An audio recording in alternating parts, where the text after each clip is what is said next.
Hop, attends. Dans les vidéos agricoles qu'on regarde, on voit souvent les mêmes paysages, les mêmes types d'exploitation, de même grandeur, mais jamais vraiment quelque chose de différent. Installez-vous confortablement. Aujourd'hui, je vous emmène en Transylvanie, une région en Roumanie, pour découvrir l'agriculture qui s'y fait là-bas. On est parti.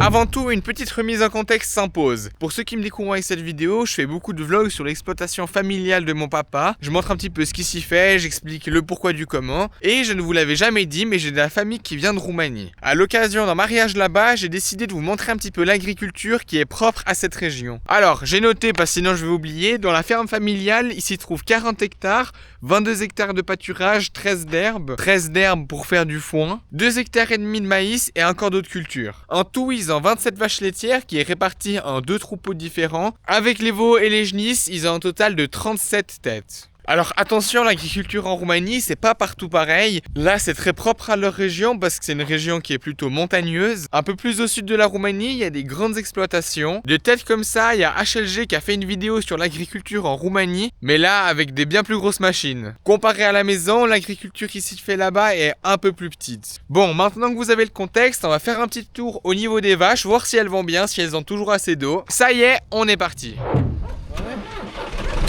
Ouais.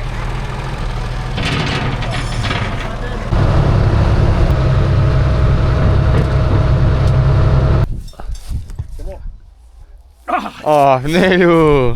Comment nous? Regarde, on y manger, on finit de manger tout. Lisier, mais tu mets de l'eau dedans? Oui, allez. C'est pas mal. C'est combien de litres? Ça? Ouais. 5000 litres. Ah. Oh, attends, attends. Parce que du coup, t'as tressé ces vaches ce matin? Hein? C'est des vaches que t'as tressées ce matin? Ouais. Ah ouais. On se retrouve ici dans la parcelle de mon oncle où il a la moitié de ses vaches. Il y a à peu près 15 vaches ici. Ces vaches, il les traite 2 fois par jour, une fois le matin et une fois le soir. Et le reste de la journée, elles sont dans la prairie. Et dans cette région en Roumanie, c'est pas rare de voir des ours qui se promènent. Il y en a plusieurs qui sont passés par là pour manger les pommes, le maïs et tutti quanti. Oui, il vient pas cogner, bien sûr. Ils passent par là, les ours. Pousse ici, moi là, ça. Mais des fois, les ours, ils sont agressifs avec les vaches. Mais là, ça va. Ah ouais? Je sais pas sûr que ça dépend s'ils ont faim. T'as déjà perdu une vache à cause des ours? Bon, non, l'autre, il a pris. Il y a déjà eu dans la région. La journée, il est mangé ici, à côté de moi. Vous l'avez un petit peu compris avec les discussions, mais la grosse problématique dans cette région, et même en Roumanie en général, c'est les ours. Depuis 2016, l'ours est protégé et la régulation n'est même plus possible. La raison, c'est le programme de protection des grands prédateurs de l'Union européenne. J'en ai pas mal discuté avec mon cousin et il m'a dit que dans leur région, pour que l'ours puisse vivre sans qu'il pose de problème aux animaux ou aux humains, faudrait qu'il y en ait 400. Et d'après les chiffres des autorités roumaines, il y en aurait plus de 2500. Et à ce chiffre, on sait pas si c'est vraiment la réalité, si ça se trouve, il y en a encore plus. Il m'a aussi dit que le souci actuel, c'est que les ours ont tendance à descendre dans les villages et même dans les villes parfois. Le bémol, c'est qu'ils n'ont aucun moyen de faire fuir l'ours. Et pour couronner le tout, il y a encore des associations qui les défendent. Je pense que vous commencez à comprendre un peu le contexte, c'est très délicat comme sujet. En revanche, le moyen qu'ils ont développé pour protéger la population, c'est que chaque fois qu'un ours arrive en ville, chaque habitant reçoit une notification pour prévenir du danger et pour dire où est-ce qu'il se trouve. Là, je vous parle de la problématique dans les villes, mais il y a encore plus cette problématique qui se retrouve dans les villages, notamment avec les animaux. Il y a tous les animaux qui sont en danger, il y a également les cultures qui sont en danger. Il y a même un agriculteur voisin à mon oncle qui s'est fait manger une vache. La suite du travail qui nous attend, c'est de faire un parc pour les genisses. Alors voilà, maintenant on va faire un petit parc pour les vaches. Il y a même du raisin en Roumanie. C'est bon? C'est validé. Mon oncle a déjà mis les piquets, donc ça va être plus simple. Avec un magnifique John Deere en 1140. Là, c'est un parc pour les vaches qu'on fait? Oui, la génie, ça. Pour les genisses. Et tu le plantes juste comme ça? Oui. Ah bah ça va. Couper des bois, la forêt, ils viennent. Voilà. Pour faire leur parc, ils prennent directement des petits bouts de bois qu'ils récupèrent une fois qu'ils coupent des arbres. Ils le découpent de cette façon. Et ensuite, ils ont juste à visser l'accroche pour mettre le fil. Et ça, ils peuvent le faire à la main parce que le bois est encore tendre. Ça, c'est neuf, celui-là, il est trop vieux. Ah. Comme ça, tu regardes, c'est 12 mois vite. Expérience. Technologie. Il fonctionne, De quoi? ça. Oui, on Oh. va te filmer. Game, le gars, qu'est-ce que... On y va. Oui, on y va. On y va. C'est bon? Oui. C'est moi. Ouais, Oui, c'est toi. toi. Toi, me filme. Achat? Oui. Tu sais, avec bon, la moine, tu sais, moine. Voilà. Hai que puoi, hai la mine, hai. Non, tu nu știu să... Hai că tu beaucoup de... Attends, am una alta. Tu prends combien de temps pour faire un, toi? Ça, Oui. 20 minutes. 20 minutes. Non, un comme ça. Oh, ça tout de suite. Tout de suite. Moi aussi, tout de suite. Oh, tout doucement. Doucement. Ah là, c'est pas mine, là, c'est mon gars. Ok. Allez, c'est le Comment on gars. fait? Montre, chef. Tu regardes qu'on fait? C'est pas plus vite que moi.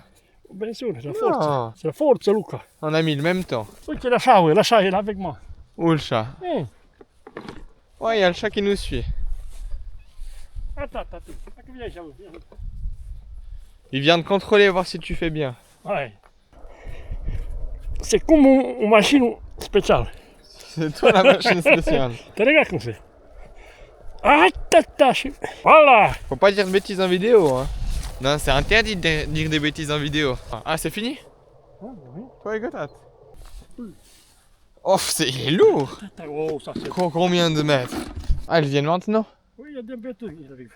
Et après, vous les descendez? Viens tout seul. Ah, elles viennent toutes seules. Tu ești un patron nervos. Oui. Très nervos. Oui. Attends, vas-y, montre. Attends, une minute. Voilà. Et c'est qui a planté tous ces arbres qui sont là? Avant, les vieux, il est sorti. Les pommes vieux. Ouais. Et puis il a pris des neufs. Non. Mais pour les vendre? Non. Pour manger. Ah, nous ma pentru familia. Mais non, il n'y a pas d'ours. Ici. Oh, Partout, man. moi j'ai encore jamais vu d'ours en Roumanie. Non. Non. C'est vrai. Ouais. Il touche les bois, c'est pas fonctionné. L'électricité. Ouais, s'il touche le bois, le problème c'est que l'électricité, bah il fait plus effet. Maintenant, faut protéger l'arbre, sinon les genisses elles vont venir le casser. C'est tous des pommiers que t'as là? Juste celui-là qui est un pommier, bébé pommier. Voilà. Il y a à peu près 3 ans sur la ferme, ils ont une parcelle où il y avait pas mal de vieux arbres. Ce qu'ils ont fait, c'est qu'ils ont tout déraciné pour en planter des nouveaux. Donc des arbres comme ça, ils ont 3 ans et c'est important de les protéger des genisses parce que sinon le problème c'est qu'elles se frottent contre et puis après bah ça casse l'arbre. On a fini? On les appelle. Allez. À la tête, hein. À la tête. Viens là, vite, viens. Ouais. Il va au calme. Et ça tu les coupes pour pas que ça touche le fil. Ouais. S'il entretient pas les bords de champ, le risque c'est qu'il n'y ait plus de courant qui passe dans le fil. Ouais, je sens gros ces genisses. Oui. Mais c'est la race qui est comme ça? Oui.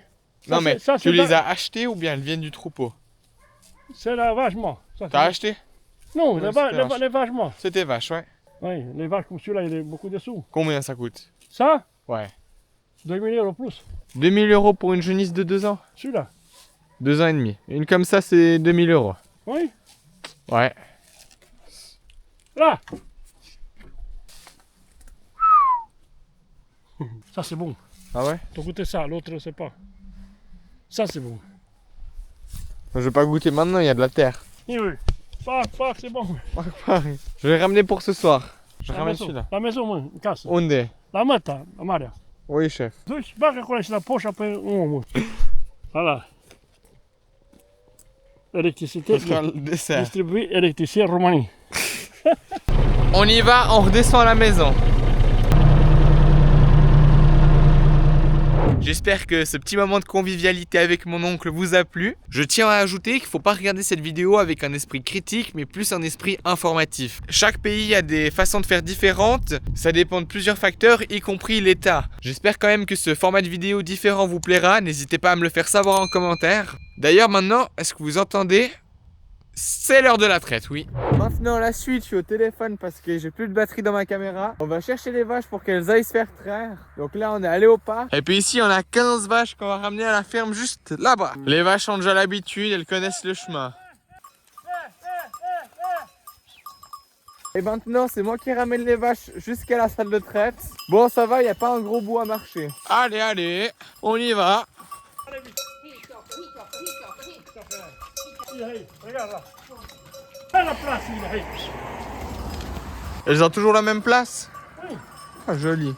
C'est pas mal parce que les vaches, elles ont l'habitude, elles sont toujours accrochées pour la traite. Comme ça, elles peuvent pas partir, on peut s'occuper d'elles, les soigner et les traire. Du coup, elles sont toujours en ordre et elles ont l'habitude de venir dans cet ordre-là. Les vaches se mettent automatiquement à la bonne place. Maintenant, mon oncle et sa femme vont aller traire les vaches. Et nous, pendant ce temps, avec mon cousin, on va aller chercher de l'eau pour aller leur mettre dans leur parc.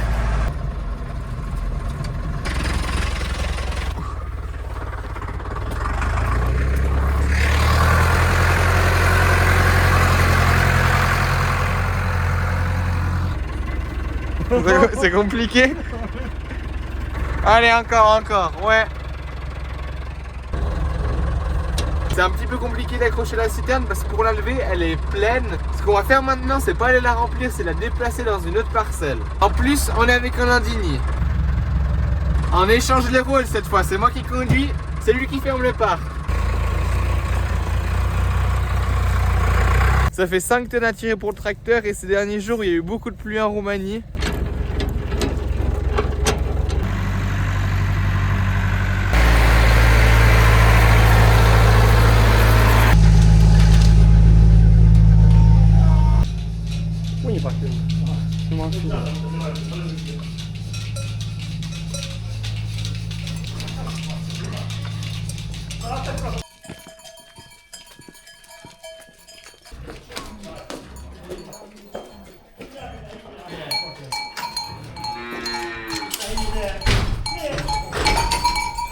Une fois la traite des vaches terminée, avant de partir faire ce tour en forêt qui se déroulera le lendemain, je me pose sur le pick-up pour vous parler de la deuxième problématique en Roumanie, c'est le prix du lait. Comme vous vous en doutez, si je vous parle du prix du lait, c'est qu'il n'est pas forcément très élevé. J'ai bien fait mon travail, j'ai noté toutes les informations sur la feuille. Pour 1 litre de lait, le producteur est payé 1,8 lei. Lei, c'est la monnaie en Roumanie, ça représente à 35 centimes d'euros. Et à titre de comparaison, si on veut acheter une bouteille d'eau au supermarché de 1 litre, ça représente 3,6 lei. C'est 2 fois plus cher que ce qui est rémunéré au producteur. Comme également dans plusieurs pays, le problème en Roumanie, c'est les importations de lait qui viennent de l'étranger.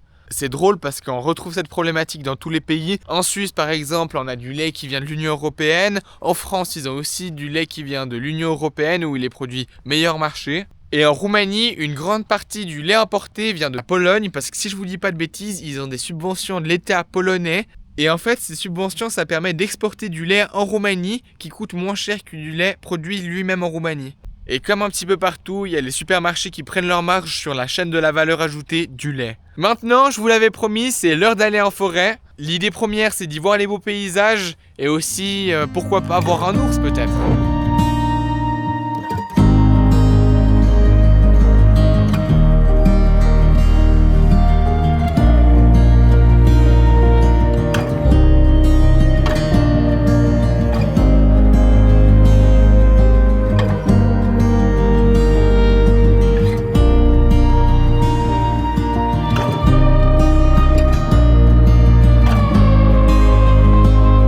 Voilà, on est au sommet d'une montagne qui s'appelle The Spadu Mare. On est venu par là parce qu'on voulait voir s'il y avait des ours qui s'y trouvaient. Vous l'avez vu en montant, on a croisé 2 troupeaux de chèvres. Il y avait plus de 800 chèvres dans ces troupeaux. Dans ces troupeaux, il y a toujours un berger et il y a une vingtaine de chiens avec pour garder les chèvres. Là, on voit de moins en moins, il y a de plus en plus de brouillard. Mais avec le drone, c'est pas terrible de vous faire des images comme ça.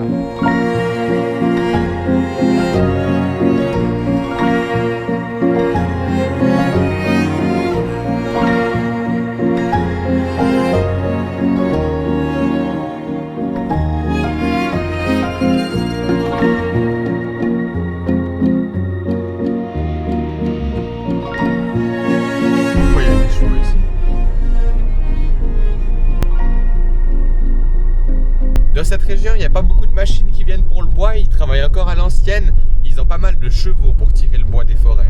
Les chevaux qu'on a croisés, c'est typiquement ces chevaux qui tirent le bois. La forêt que vous voyez juste derrière moi a été plantée par mon oncle et mon grand-père en 1982. Quand ils ont planté ces arbres, ils faisaient 50 cm de haut et maintenant, c'est pas la même chose. Ils sont jolis.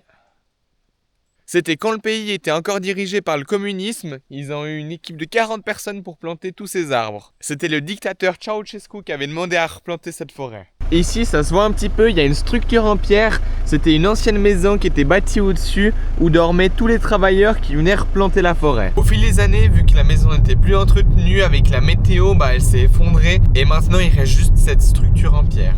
Voilà, en tout cas j'ai apprécié tourner cette vidéo, j'espère qu'elle vous aura aussi plu. Merci de l'avoir regardé jusqu'ici, n'oubliez pas de liker et de vous abonner, moi ça me soutient. Malheureusement, même avec le drone, on n'a pas réussi à voir un ours. Ce sera peut-être pour la prochaine fois. En tout cas, moi je vous dis à la prochaine, merci d'avoir regardé.